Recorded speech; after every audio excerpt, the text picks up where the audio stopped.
আজও যদি মিশর বিমানবন্দরে নামেন, কায়রো বিমানবন্দরে, বিমানবন্দর থেকে বের হলে ফেরাউন আপনাকে স্বাগতম জানাচ্ছে এভাবে। তার মানে ফেরাউনের এ করা হয়েছে, ওইভাবে টিভিতে আকৃতি দেওয়া হয়েছে, বিশাল টিভি, আপনাকে ফেরাউন স্বাগতম জানাচ্ছে। দেখেন মানুষের কেমন অবস্থা, ফেরাউনকে সম্মান করছে এভাবে, অথচ তারা মুসলিম দেশ। তো তখন মুসা আলাইহিস সালাম বললেন, না, এটা হতে পারে না, তোমরা যেটা বুঝেছো সেটা নয়। তো রাস্তা তো হয়ে আছে, দুই দিকে শুখার পানি দাঁড়িয়ে আছে, আর এত গভীর রাস্তা, দুই দিকে পানি দাঁড়িয়ে আছে, তার মানে পানির গভীরতা যত বেশি, পানির পাহাড় উঁচু তত বেশি। পানির গভীরতা যদি 3 কিলোমিটার হয়, তাহলে পানির পাহাড়টা কত উঁচা হয়ে আছে? 3 কিলোমিটার হয়ে আছে। এখন ফেরাউনের বুদ্ধি কম এ কথা নয়, যখন মানুষ খুব রাগ করে তখন বুদ্ধি কমে যায়। মানে যার কারণে রাগ করলে, রেগে গেছে তো হেরে গেছে, রেগে যেটা বলবেন সেটা ভুল হবে। এত রাগ যে ওকে মারবেই, তো এখন আর বুদ্ধি কাজ করেনি, ওই রাস্তাতে নেমে গেছে। তো রাস্তা নয়, তো রাস্তা নয়, যা হর তাই হলো। এমনভাবে নিঃস্ব হয়ে ফেরাউন ডুবে গেল যে আশ্রয় নেওয়ার মতো কোনো পথঘাট ছিল না। কেন যে মানুষ জুলুম করে, আমি জালেমের অবস্থা দেখাতে দেখাতে দেখাতে এ কথাও বলেছি। দেখেন না আপনি, খুলনার অঘোষিত সম্রাট এরশাদ শিকদার মেয়ের মাথায় একটু হাত লাগাতে চেয়েছিল, সেটা সম্ভব হয়নি, পরিবেশ তার অনুকূলে হয়নি। তো নিরুপায় নেমে আসে মানুষের উপরে, আসে। আপনারা তার জাজল্য প্রত্যক্ষ দেখেছেন।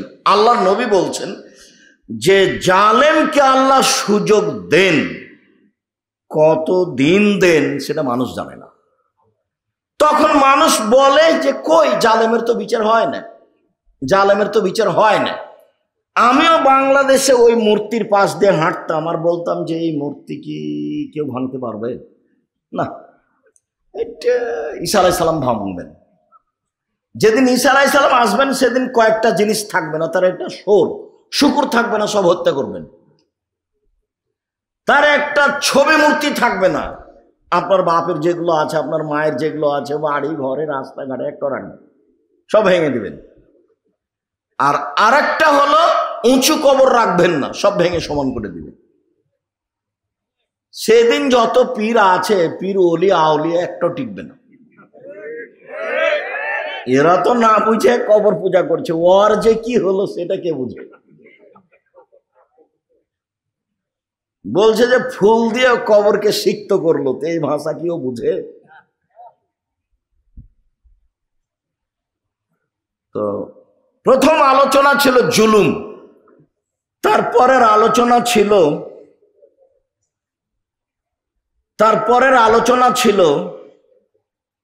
আত্মসাৎ, তারপরের আলোচনা ছিল আত্মসাৎ, তারপরের আলোচনা ছিল ছবি মূর্তি। আমরা এই ঘটনার পরে সমাজের কাছে ধারাবাহিকভাবে এ আলোচনা করে আসছি।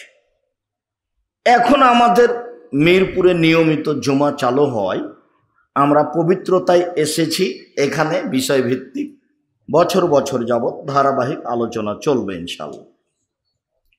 ওখান থেকে একটা অংশ আজকে আপনাদের সামনে পেশ করি।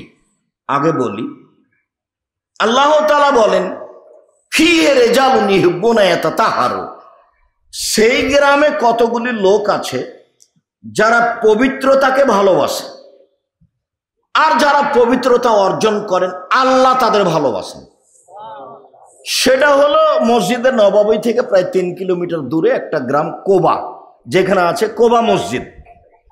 সেই কোবা মসজিদে কেউ যদি 2 রাকাত সালাত আদায় করে নামাজ পড়ে, তাহলে সে উমরা করার সমান নেকি পাবে। এটা ব্যতিক্রম মসজিদ।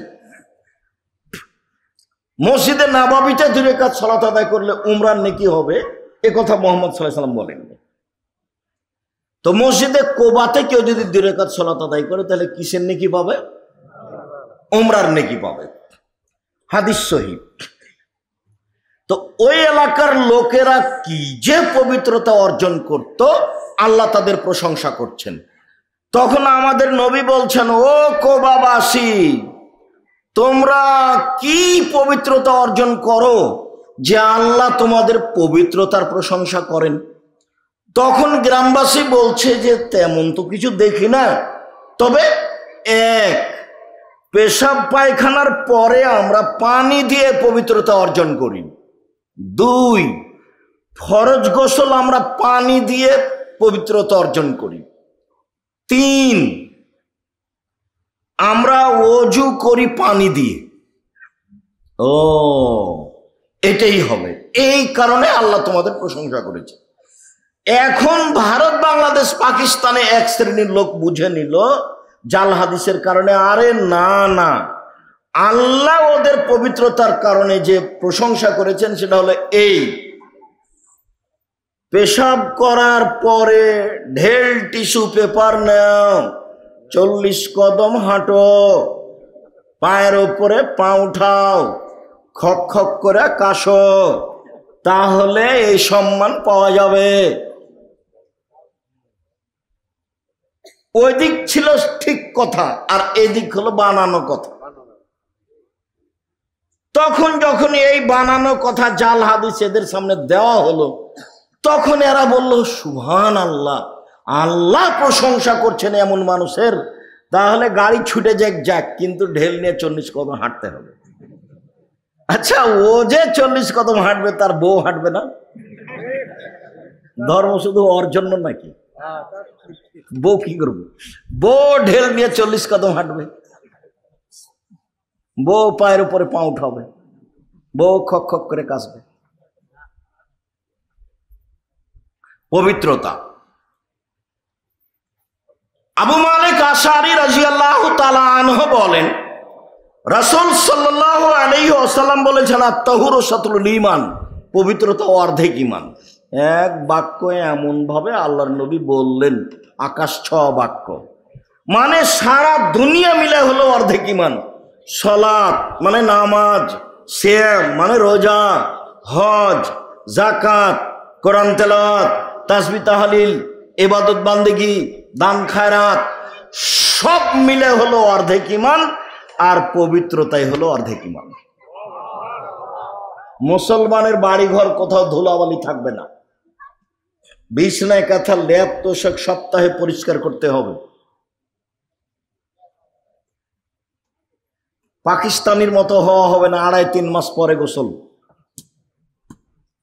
সবকিছু রেডি। বউটাকে একটু ঝকমকা হতে হবে, পরিবেশটা একটু সুন্দর করে রাখতে হবে। চাঁপাইনবাবগঞ্জের ভাষাতে লেবড়ি হওয়া হবে না, কিছু জিনিস পরিষ্কার নাই, কিছু নাই, কি করে না করে ঢং ঢং করে ঘুরে বেড়ায়। ছেলে মেয়ের কাপড় চোপড়, স্বামীর কাপড় চোপড়, বাড়িটা পরিষ্কার সবসময় ঝকঝকে। পবিত্রতা অর্ধেক ঈমান, ওযু অর্ধেক ঈমান, ব্যতিক্রম বাক্য।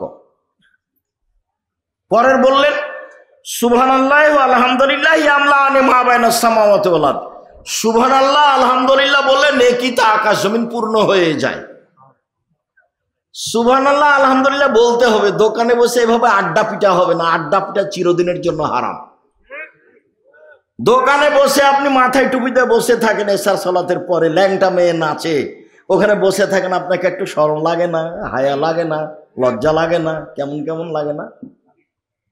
লাগা তো উচিত। পশু প্রাণীর মতো হলে হবে? সেদিন তোমাদের কি হবে, যুগের কি হবে? সেদিন তোমাদের কি হবে, যুগের কি হবে?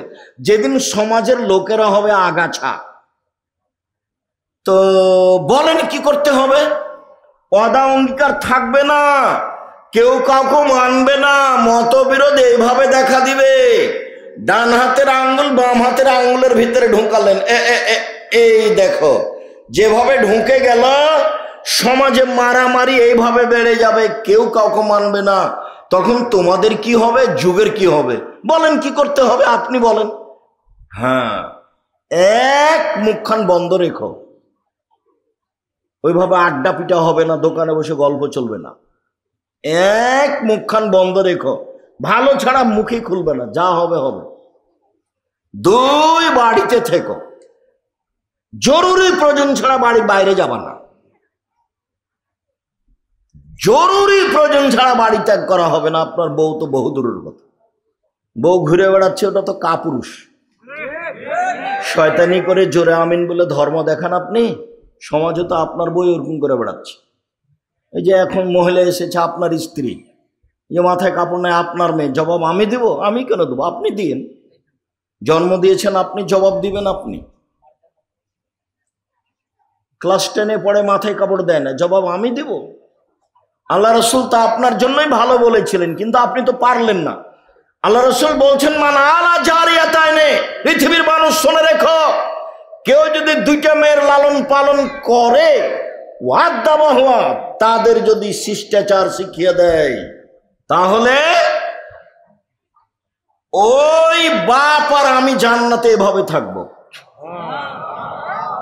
তখন আঙ্গুল দুটোর মধ্যে ফাঁকা রাখলেন না। আর যখন বললেন পৃথিবীর মানুষ শুনে রেখো, যে এতিমের লালন পালন করবে সে আর আমি জান্নাতে এভাবে থাকবো, তখন একটু ফাঁকা রাখলেন। আমি মনে হয় বুঝাতে পারিনি কথা। কেউ যদি এতিমের লালন পালন করেন, সেই লোকটা আর আল্লাহর নবী জান্নাতে কিভাবে থাকবেন? একটু ফাঁকা। আর কেউ যদি দুইটা মেয়ের লালন পালন করে, সেই বাপ আর আল্লাহ নবী জান্নাতে কিভাবে থাকবেন? একসাথে। তো মেয়ে লালন পালন করেন, আল্লাহ তো আপনাকে মেয়ে দিয়েছেন, আপনি তার মূল্যায়ন করলেন না, খালি আম্মু বলে ডেকে শেষ করলেন। যাহাই চাইল তাহাই দিলেন, ভালোবাসা দেখিয়ে মোবাইল কিনে দিলেন। তো সেটা কি লালন পালন হলো? আবার বলছেন, মানালা সালাসা বানাতিন, কেউ যদি তিনটা মেয়ের লালন পালন করে, শিষ্টাচার শিখিয়ে দেয়, বিদ্যা শিখিয়ে দেয়, বিবাহ শাদী দিয়ে দেয়, তাহলে ওই তিনটা মেয়ে থাকবে ওই দিকে জাহান্নাম, আর এইদিকে ওর বাপ, আর মধ্যে হলো মেয়ে তিনটে। কুন্নাল্লাহু সিতরান মিনান নার, ওরা তিনটা মেয়ে বাপের জন্য জাহান্নাম থেকে অন্তরাল হয়ে যাবে। আমার বাপকে আগে জান্নাতে দিতে হবে, তারপরে কোনো কথা। এত শক্ত হয়ে বিচার মাঠে মেয়েরা বেঁকে বসবে যে জান্নাতে দেওয়া ছাড়া আল্লাহর পথ থাকবে না, উনি দিবেনি। তো মেয়ে লালন পালন করলেন কিভাবে যে উল্টা জাহান্নামের পথ খুলে গেল? উল্টা জাহান্নামের পথ খুলে গেল। বাপ লালন পালন করেন, আদর দিয়ে চুমা খেয়ে 8-10 বছর যাবত লালন পালন করেন, এবার বড় হয়েছে তো এবার লাঠি। কথা তো আমি বলিনি, এটা নবী বলছে। দেশের সরকার বা আরো যদি কেউ লাঠি তুলে দেয়, তো নবীর কথা কি উঠে যাবে? 5টা হাদিসে ধারাবাহিক উল্লেখ হয়েছে পরিবার কন্ট্রোল করতে হবে লাঠি দিয়ে, আমি বলিনি এই কথা। তার মধ্যে একটা আছে হাদিস, আল্লাহ রাসূল বলছেন, আল্লে কাসাকা আদাবান মিনা হালেক, তোমার লাঠিটা দরজায় সামনে ঝুলিয়ে রাখো, ঝুলবে লাঠি, ছেলে মেয়ে বউ দেখবে। বাবা একটু 19-20 হলে এটা আমি এই কথা বলিনি। আবার বলছেন, লাঠিটা ছেলে মেয়ের উপর থেকে উঠিয়ে নিও না, মানে সময়ে দিবা। তা আদর যতদিন ছিল ছিল, আদর যখন শেষ তখন লাঠি। আর মেয়ে তো মায়ের খেয়েছে, মায়ের কারণে মেয়ের দুর্ঘটনা ঘটেছে, মায়ের কারণে। ও তো আসলে জানে না মা কাকে বলে। মেয়ে ও জন্ম নিয়েছে, বড় হয়েছে, আর বাপ বিবাহ দিয়েছে, স্বামীর কাছে গেছে, তাই ছেলে মেয়ে হয়েছে, তাই ও মা। তা আসলেই কি জানে যে মা কাকে বলে? শতদিন বলেছি মা কাকে বলে। মা হলে 4টে জিনিস লাগে, তাতে বলেছি বুখারী মুসলিমের হাদিস। জাবের রাদিয়াল্লাহু তাআলা আনহু বলেন যে রাসূলের সাথে আমরা যুদ্ধ করে আসছিলাম বাড়ি, তো মদিনায় ঢুকবো, তো আল্লাহ রাসূল বলেন, এই শোনো, সবাই এখানে থাকো, সকালে বাড়িতে যাব। তা আমি জাবের বললাম, আমি নতুন বিবাহ করেছি, আমাকে বাড়ি যেতে অনুমতি দেন। ও তুমি নতুন বিবাহ করেছো, তো কুমারী মেয়ে বিবাহ করেছো না তালাক প্রাপ্তা মেয়ে বিবাহ করেছো? তালাক প্রাপ্তা মেয়ে বিবাহ করেছি। আরে তুমি কুমারী মেয়ে কেন বিবাহ করলে না? তুমি তার সাথে খেলতো, তোমার সাথে খেলতো।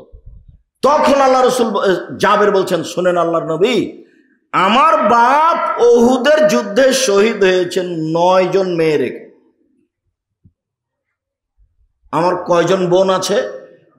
9 জন। আমি তাদের বয়সের মেয়েকে বিবাহ করা পছন্দ করিনি। বেঢঙ্গা কথা বললে হবে না সব সময়। দেখেন হাদিস তো বুখারী মুসলিম। ওর বোনকে লালন পালন করতে হবে, এটা ভাইয়ের মাথায়। বাপ নাই এখানে স্থানে, কে কাজ করবে? ভাই কাজ করবে। ভাইয়ের নামে জমি বেশি হলো কেন? স্বামী যদি বোনের মারা যায়, কার কাছে এসে বোনটা পড়বে? ভাইয়ের কাছে। বাপ মারা গেলে ওর বাপের যত আত্মীয় স্বজন, বন্ধু বান্ধব সব ওই মেয়ের বা স্বামীর বাড়ি যাবে না ওর ওই ছেলের বাড়িতে আসবে? বংশ টিকিয়ে রাখছে কে? ছেলে। আত্মীয় স্বজন টিকিয়ে রাখবে কে? ছেলে। প্রয়োজনে বোনের 10 বার বিবাহ দেওয়া লাগবে, 1 বার বিবাহ দেওয়া লাগবে, ছোট বোন বড় সবকে দেখতে হবে, এটা দেখবে কে? ভাই দেখবে। এই জন্য এখানে জমি জায়গা ডবল। তো আমার আব্বা মারা গেছেন, আমার 9 জন বোন আছে, আমি তাদের সমবয়সের মেয়েকে বিবাহ করা পছন্দ করিনি 4টে কারণে। 1, আমার স্ত্রী যেন না আমার বোনদেরকে বিদ্যা শিখাতে পারে। 2, না আমার স্ত্রী যেন আমার বোনদেরকে শিষ্টাচার শিখাতে পারে। শিষ্টাচার, আদব কায়দা। তা আপনার স্ত্রী কি জানে আদব কায়দা কাকে বলে? মোবাইল হাতে আছে কিনা এটাই তো আদব কায়দা। শিষ্টাচার শিখাতে পারে। 2, না আমার স্ত্রী যেন আমার বোনদের মাথার চুল চিরুনি করে সাজগোজ করে রাখতে পারে। 4, না আমার স্ত্রী যেন আমার বোনদের উপরে পাহারা দিতে পারে। 4টে কথা। মা মানে 4টে জিনিস করবে। 1, মা বাচ্চাদের বিদ্যা শিখাবে। 2, মা বাচ্চাদের শিষ্টাচার শিখাবে। আম্মু সালাম দিয়ে বাড়িতে ঢোকো, সালাম দিয়ে বাড়ি থেকে বের হও। আম্মু পেশাব পায়খানায় গেলে দোয়া পড়ে যাবা, বের হলে দোয়া পড়ে বের হবা। আম্মু বাড়ি থেকে বের হলে মাথায় কাপড় দিতে হবে, শিষ্টাচার। আম্মু পায়জামাটা টাকনোর নিচে রাখতে হবে। আম্মু বাহিরে বের হলে এইভাবে তেল কাজল আসকারা মাস্কারা চোখে দেওয়া হবে না, পুরুষ মানুষ দেখতে পাবে। যত ইসলামী নিয়ম নীতি আছে সব শিখাতে হবে। কৃষ্টি কালচার, তার নাম আদাব। আম্মু রাস্তায় চলার সময়তে রাস্তার এক পাশ দিয়ে চলতে হবে, এদিক ওদিকে চক্ষু উঠানো যাবে না। মেয়ে মানুষকে আল্লাহ পর্দা করতে বলছেন বলে চক্ষু নিচু করো। শিষ্টাচার শিখাবে। শিষ্টাচার, শিষ্টাচার কি জিনিস?